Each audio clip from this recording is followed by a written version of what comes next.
اچھا جی، معراج چونکہ رجب ہے، اس کے اندر ڈسکس ہوتا ہے معراج کے حوالے سے. تو میں یہ بھی ذکر کر دوں کہ ہمارے یہاں ایک دو موقف ہیں جو اکثر چلتے ہیں، آپ سوشل میڈیا پہ سنتے بھی ہوں گے کہ اللہ کے نبی صلی اللہ علیہ وسلم کو معراج ہوئی، ایک عظیم واقعہ تھا. اس میں تو کوئی شک نہیں ہے، کوئی شک نہیں. اللہ کے نبی علیہ الصلوۃ والسلام کو یہ بڑی اعلیٰ شان سے اللہ نے نوازا. لیکن بات یہ ہے کہ کیا یہ جو معراج ہوئی تھی اللہ کے نبی صلی اللہ علیہ وسلم کو، اس انداز کے اندر اس مسئلے کو ڈسکس کیا جاتا ہے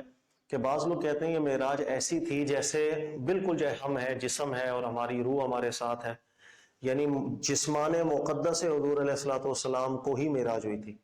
ایک موقف یہ سننے کو ملتا ہے، اور ایک موقف کئی علماء جو بیان کر رہے ہوتے ہیں کہ معراج جو ہے وہ اس انداز میں نہیں ہوئی تھی، بلکہ معراج اللہ کے نبی علیہ السلام کو ہوئی، اس میں کوئی شک نہیں. اور اللہ کے نبی علیہ الصلوۃ والسلام کو ہی لے جایا گیا تھا، بیت المقدس شریف بھی لے جایا گیا، آسمانوں کی سیر بھی کرائی گئی. لیکن وہ جو معراج تھی وہ اللہ کے نبی صلی اللہ علیہ وسلم کو ایک اللہ جانے کس کیفیت میں، لیکن روح مبارک کو لے جایا گیا تھا. اللہ کے نبی علیہ الصلوۃ والسلام کے اس جسم مبارک کو نہیں لے کے جایا گیا تھا، بلکہ اللہ کے نبی علیہ السلام کی روح مبارک کو لے جایا گیا تھا. یہ دو موقف ہیں جو اکثر ہمارے یہاں ڈسکس کیے جاتے ہیں، اور اس پر بہت سے لوگ لڑتے بھی ہیں. اچھا، یہ جو روح مبارک کو لے جایا گیا تھا، اسی کو عام طور پر یوں تعبیر کیا جاتا ہے کہ جیسے یہ معراج منامن ہوئی تھی. منام کہتے ہیں خواب کو، لیکن یہاں منام سے یہ مراد نہیں ہوتا کہ وہ خواب جو آتے ہیں یوں سو کر، منام سے یہ مراد نہیں ہے، ذہن میں رکھیے گا. بلکہ منام سے یہ مراد ہے کہ جسم مبارک حضور نبی صلی اللہ علیہ وسلم کا یہی تھا، اور اللہ کے نبی علیہ السلام کی روح مبارک کو اپنی شان میں، وہ اللہ جانے، اپنے روح مبارک حضور علیہ السلام کو متشکل کر کے وہ لے جایا گیا تھا. یہ دو موقف ہیں. تو یہ میں اس لیے ڈسکس کر رہا ہوں، دونوں کے دلائل بھی ذکر کر دیتا ہوں کہ یہ مسئلہ ایسا نہیں ہے کہ کوئی بھی شخص ایسا موقف رکھے کسی بھی جانب تو ہم اس کو گمراہ کہہ دیں، فاسق کہہ دیں، کافر کہہ دیں. استغفر اللہ، ہمارے یہاں بڑی جرت آ گئی، بات کو ہم ٹھیک سمجھتے بھی نہیں ہیں. یہ مسئلہ شروع سے ہی صحابہ کرام کے دور سے ہی، تابعین کے دور سے ہی اختلافی نوعیت کا ہی رہا. اس کی وجہ یہ ہے، قرآن پاک کو آپ شروع سے آخر مطالعہ کر دیں، صریح لفظ کے ساتھ، بالکل صریح لفظ کے ساتھ قرآن پاک میں کہیں ذکر نہیں ہے کہ جو معراج ہوئی تھی یہ اللہ کے نبی علیہ السلام کو جسم مبارک پلس روح مبارک کے ساتھ ہوئی. یعنی اسی طرح ہوئی جس طرح ہمارا جسم ہے، اسی میں اللہ کی روح ہے، اس انداز میں معراج ہو. کئی صریح حکم نہیں ہے. اچھا، اسی کے علاوہ آپ دیکھ لیں تو ہم کہیں گے کہ بھائی بالکل کوئی صریح حکم ایسا آ گیا کہ جس کے اندر ہے کہ فقط روح مبارک کے ساتھ معراج ہوئی تھی، جسم مبارک نہیں تھا ساتھ، اس پر بھی کوئی واضح صریح حکم نہیں ہے. تو اگر بالکل واضح حکم ہوتا قرآن پاک میں یا حدیث کے اندر کہ یہ معراج اللہ کے نبی علیہ السلام کو جسم مبارک کے ساتھ ہوئی تھی تو بات ختم ہو جاتی، پھر نہ اختلاف ہوتا، نہ علماء کے دو طبقے بنتے. تو بات یہ ہے کہ قرآن پاک نے اس موضوع کو ڈسکس نہیں کیا، اور قرآن کا یہ مزاج ہے، یاد رکھ لیجئے گا کہ قرآن مقصد پہ رہنے کو پسند کرتا ہے، مقصد سے علاوہ باتوں پہ جانے کو پسند ہی نہیں کرتا. قرآن نے کہا سبحان الذی اسریٰ بعبدہ، اللہ تعالیٰ اپنے بندے کو لے گیا، بس ختم. اس مقصد پہ اللہ لے گیا، اللہ نے بیت المقدس کی سیر بھی کروائی، آسمانوں کی سیر بھی کروائی. یہ وہ مقصد ہے جس مقصد پہ رہنا چاہیے ہمیں. اب ہم لوگوں کی عموماً طبیعت ایسی ہے کہ ہم اس مقصد سے ہٹ کر کے کچھ غیر مقاصد والی باتوں کے اندر بھی پڑ جاتے ہیں. بھائی مثال کے طور پر کیسے لے گئے، کیا وہ جسم مبارک اللہ کے نبی علیہ السلام کا ساتھ تھا یا نہیں تھا؟ تو حقیقت دیکھی جائے تو ان بحثوں کے اندر پڑھنے کا فائدہ ہی کچھ نہیں. بس صرف اتنی بات کرنی چاہیے جتنی بات اللہ نے کی، سبحان الذی اسریٰ بعبدہ، اللہ اپنے بندے کو لے گیا. بس اللہ اپنے بندے کو لے گیا، وہ لے جانے والا جانے، جانے والے کو اللہ نے جو علم دیا اس کو جانے. لیکن بہرحال یہ ایک مسئلہ شروع سے رہا ہے، چونکہ ہمارے یہاں بھی سوشل میڈیا پہ دونوں موقع بیان ہوتے ہیں تو عام طور پہ لوگ پریشان ہو جاتے ہیں، اور جو وہ جذبات کا اظہار بھی ایسا ہوتا ہے کہ ایک موقف کسی نے رکھا ہو تو دوسرا موقف سن کے اس کو کافر، گمراہ اور مذہب کہنا شروع کر دیتے ہیں. یہ بات بالکل ظلم ہے. شروع سے علماء لکھتے آئے ہیں کہ مسئلہ اختلافی رہا ہے، صحابہ اکرام کے دور سے اختلافی رہا ہے، تابعین کے دور سے اختلافی رہا ہے کہ اللہ کے نبی صلی اللہ علیہ وسلم کو معراج جو ہوئی وہ کس انداز کے اندر ہوئی. اب میں دونوں کے دلائل تھوڑے تھوڑے آپ کو بیان کر دیتا ہوں. بھائی مثلا ایک طبقہ علماء کا اور اکثریت اسی جانب ہے جو یہ بیان کرتا ہے کہ اللہ کے نبی علیہ السلام کو جو معراج ہوئی تھی یہ معراج بالکل ایسی تھی کہ جیسے یہ جسم ہے ہمارا اور اسی میں روح ہے، تو جسمان مبارک کے ساتھ معراج ہوئی تھی. اس پر وہ دو تین دلائل قائم کرتے ہیں. دلیل نمبر 1 دیکھیے گا، دلیل ہے قرآن پاک کی آیت. اللہ نے فرمایا سبحان الذی اسریٰ بعبدہ لیلا من المسجد الحرام الی المسجد الاقصی، کہ اللہ کی پاک ذات ہے، ہر عیب سے پاک ہے، کہ جس نے اپنے بندے کو معراج کروائی، سیر کروائی. تو استدلال پہلا یہ ہے کہ اللہ نے اس آیت میں عبد کا لفظ ارشاد فرمایا، اور عبد کا اطلاق عربی کے اندر عام طور پر زیادہ تر اسی حالت میں ہوتا ہے کہ جب ایک انسان جسم اور روح دونوں چیزیں رکھتا ہو۔ اچھا، عبد کا اطلاق بالکل اس پر ہوتا ہے ایسا نہیں ہے، عربی کے اندر عبد کا اطلاق صرف روح پر بھی ہوتا ہے، یہ بھی ذہن میں رکھ لیجیے گا، لیکن عبد کا اطلاق زیادہ تر اسی صورت کے اندر ہوتا ہے کہ جب انسان جسم بھی رکھتا ہو روح بھی رکھتا ہو۔ تو پہلا تو یہ اشارہ قرآن پاک کی اس آیت سے لیا گیا کہ اللہ نے فرمایا کہ ہم نے اپنے بندے کو معراج کرائی، تو بندہ کہنا اشارہ دے رہا ہے کہ اللہ کے نبی صلی اللہ علیہ وسلم کو جو معراج ہوئی تھی یہ معراج جسم مبارک کے ساتھ ہوئی تھی۔ اچھا، دوسری دلیل یہ ہے کہ معراج کے بعد فتنہ ضرور ہوا، جیسے اس بات کو اللہ نے بھی ذکر کیا، وَمَا جَعَلْنَا رُؤْيَا الَّتِي أَرَيْنَاكَ إِلَّا فِتْنَةً لِلنَّاسِ، یہ جو منظر ہم نے آپ کو دکھائے تھے، أَرَيْنَاكَ جو ہم نے آپ کو دکھائے ہیں، إِلَّا فِتْنَةً لِلنَّاسِ لوگوں میں اس کی وجہ سے ایک فتنہ پیدا ہوا، حق کون ماننے والا ہے وہ گروہ الگ ہو گیا، جو اعتراض کر کے اللہ کی نشانیوں پر ایمان نہیں لایا وہ گروہ الگ ہو گیا۔ تو آزمائش اللہ نے بنا دیا اس دیکھنے کو۔ تو یہاں سے بھی استدلال کیا جاتا ہے کہ اللہ تعالیٰ نے چونکہ ارشاد فرمایا کہ یہ دیکھنا آپ کا، ہم نے آپ کو جو دکھایا یہ دیکھنا آپ کا لوگوں کے لیے آزمائش بنا، اگر یہ فقط روحانی ہوتا جس کو ہم منامی کیفیت بولیں، بھائی مثلا کوئی سو گیا اور خواب ہوئی، اس سے لوگوں میں کیا فتنہ ہو، یہ تو ہمارے ساتھ بھی کئی دفعہ ایسا ہوتا ہوا کہ ہم رات کو سو جائیں اور رات میں خواب میں دیکھ رہے ہیں ہم امریکہ گھوم رہے ہیں، لندن گھوم رہے ہیں، اور صبح اپنے بستر پہ ہی زندہ سلامت نظر آتے ہیں۔ اس میں کیا فتنہ ہوگا؟ اگر میں صبح اٹھ کے بولوں یار میں رات کو خواب کے اندر لندن سے ہو کے آ گیا، تو اس میں کیا پرابلم ہے؟ اس میں کوئی آزمائش نہیں پیدا ہوتی۔ تو اس آیت میں اللہ کا یہ فرمانا کہ ہم نے آپ کو جو دکھایا ہے الا فتنۃ للناس، اس سے لوگوں کے اندر ایک فتنہ پیدا ہوا، اس سے ایک آزمائش آئی کہ کون حق کو مانتا ہے کون نہیں مانتا۔ یہ اسی صورت میں متحقق ہوگی کہ اگر اللہ کے نبی علیہ السلام کو معراج ہم یہ بولیں کہ جسمانی مبارک کے ساتھ ہوئی ہے، ابھی تو آزمائش ہوگی کہ کون مانتا ہے کہ اللہ کی قدرت کو، کہ اللہ قادر ہے ایسا کرنے پر، کون نہیں مانتا۔ اگر تو بات صرف خواب کی ہوتی تو پھر یہ آزمائش کا سبب نہیں بنتی۔ تو یہ دو دلیلیں ہیں جو میں نے آپ کو ذکر کی۔ اس کے علاوہ اسی حدیث آیت پاک کے تحت وَمَا جَعَلْنَا رُؤْيَا الَّتِي أَرَيْنَاكَ إِلَّا فِتْنَةً لِلنَّاسِ، کہ ہم نے یہ جو رویا آپ کو دکھایا اس لیے تاکہ لوگوں میں ایک آزمائش ڈالی جائے۔ اسی آیت کی تفسیر میں امام بخاری صحیح سند کے ساتھ حضرت عبداللہ ابن عباس کا قول لے کر آئے ہیں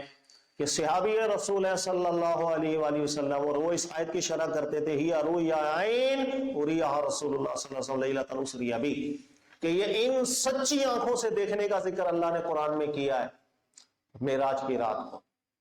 تو یہ تین دلیلیں سمجھ لے جمع ہو جاتی ہے۔ دلیل نمبر ایک، قرآن پاک کی آیت میں عبد کا جو لفظ ہے اس سے اشارہ۔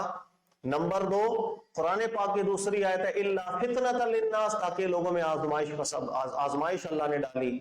آزمائش اسی وقت ڈلے گی کہ جب یہ سچا جسم مبارک کے ساتھ معراج ہوئی ہے، اگر خواب کی کیفیت تھی تو پھر آزمائش کا کی۔ اور تیسرا حضرت عبداللہ ابن عباس کا یہ جو قول ہے جو امام بخاری لے کر کے آئے ہیں، یہ تین دلیلیں ہیں جو یہ علماء بیان کرتے آئے ہیں، اور جمہور علماء کا بہرحال یہی موقف رہا ہے۔ وہ کہتے تھے کہ معراج جو اللہ کے نبی علیہ السلام کو اللہ نے کروائی یہ بالکل سچا جسم مبارک کے ساتھ ہوئی تھی۔ اچھا، اس کے مقابلے کے اندر بہت بڑے بڑے علماء ہیں، صحابہ کے دور سے مرویات ملتی ہیں، تابعین کے دور سے بھی امام حسن بصری اسی پر تھے۔ وہ کہتے تھے کہ اللہ کے نبی علیہ السلام کو جو معراج ہوئی تھی یہ معراج جسمان مبارک کے ساتھ نہیں ہوئی تھی،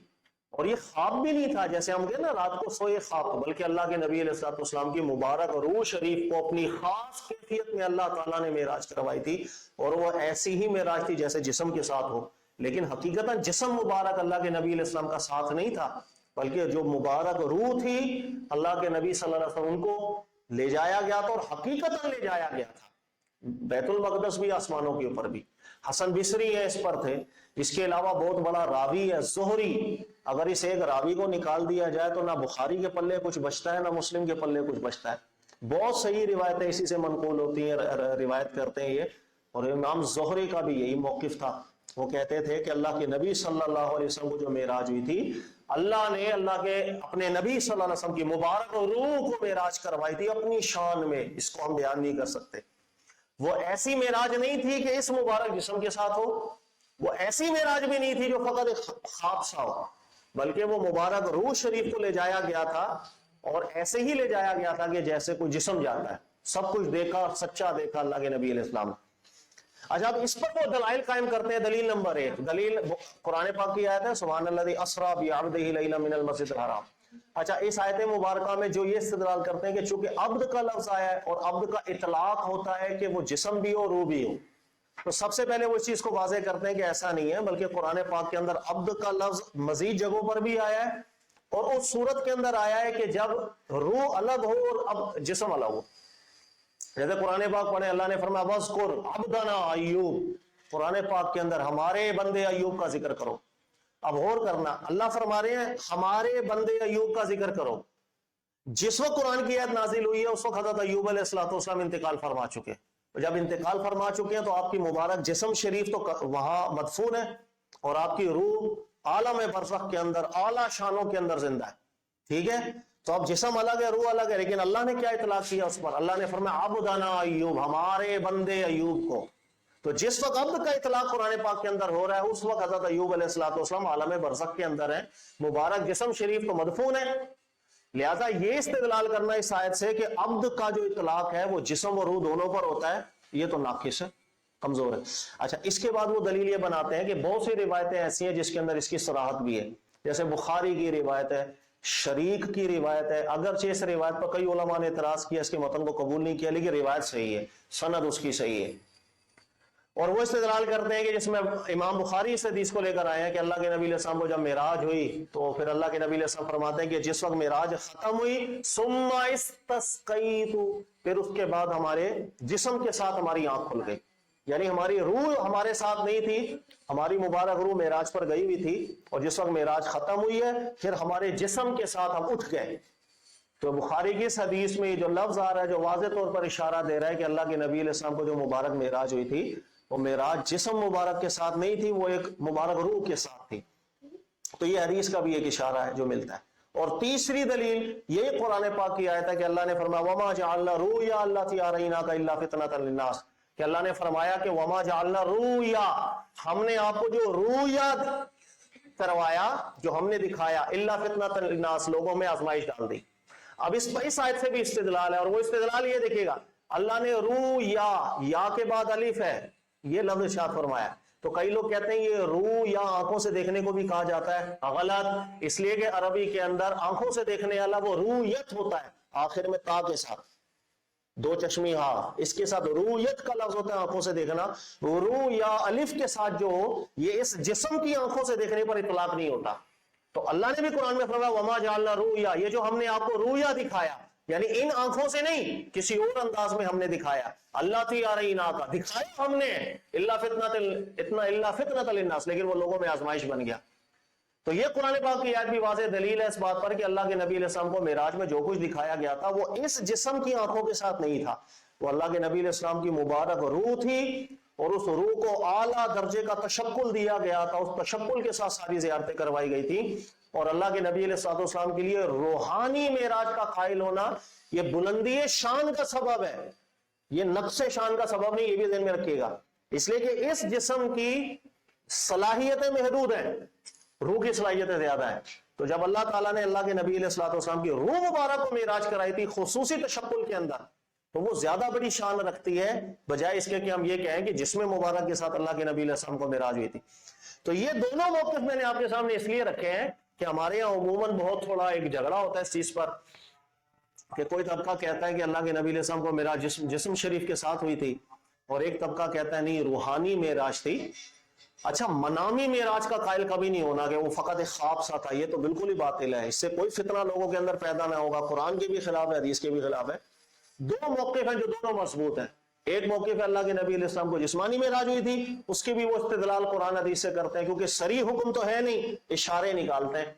اور جن علماء کا یہ موقف رہا ہے، صحابہ کے دور سے تابعین بھی ہے، اس میں علماء بھی ہیں کہ یہ روحانی معراج تھی اللہ کے نبی علیہ السلام، ان کا بھی اشارے قرآن سے نکلتے ہیں، قرآن سے ہی ان کے استدلال ہے، صریح حکم چونکہ قرآن میں موجود نہیں ہے۔ لہذا یہ دونوں موقف مضبوط ہیں، کسی بھی موقف کی طرف آپ کا رجحان ہو دلیل کے ساتھ ہے، کوئی گمراہی ثابت نہیں ہوگی۔ یہ سلفن و خلفن علماء لکھے گئے ہیں کہ سلفن خلفن یہ اختلاف رہا ہے، تو ایسے اختلاف ایسے نوعیت کے نہیں ہوتے ہیں کہ آپ کسی کو گمراہ کہنا شروع کر دو، ایک چیز غلطی ہے، اگر معراج کو فقط ایک منام قرار دے دیا جائے، خواب تھا بس، یہ نعوذ باللہ من ذالک زیادتی ہے، قرآن سے بھی زیادتی ہے، قرآن کے مفہوم کو سمجھنے سے بھی زیادتی ہے۔ معراج ہوئی تھی، سچی معراج ہوئی تھی، سچ سب کچھ دکھایا گیا تھا، اس کی کیفیتیں دو ہیں۔ بعض علماء کہتے ہیں وہ مبارک جسم کے ساتھ تھی، بعض علماء کہتے ہیں مبارک جسم تو نہیں لیکن وہ مبارک روح کے ساتھ تھی، اس روح کو ایک خصوصی تشکل دیا گیا تھا، جیسے تمام انبیاء علیہ السلام کی مبارک روح کو تشکل دیا گیا، جیسے بیت المقدس اللہ کے نبی تشریف لے گئے، سارے انبیاء علیہ السلام جمع ہوئے، اب ان تمام انبیاء علیہ السلام کا مبارک جسد جو ہے وہ تو اپنی قبر میں مدفون ہے، لیکن انبیاء کرام علیہ السلام قبور میں بھی ہیں،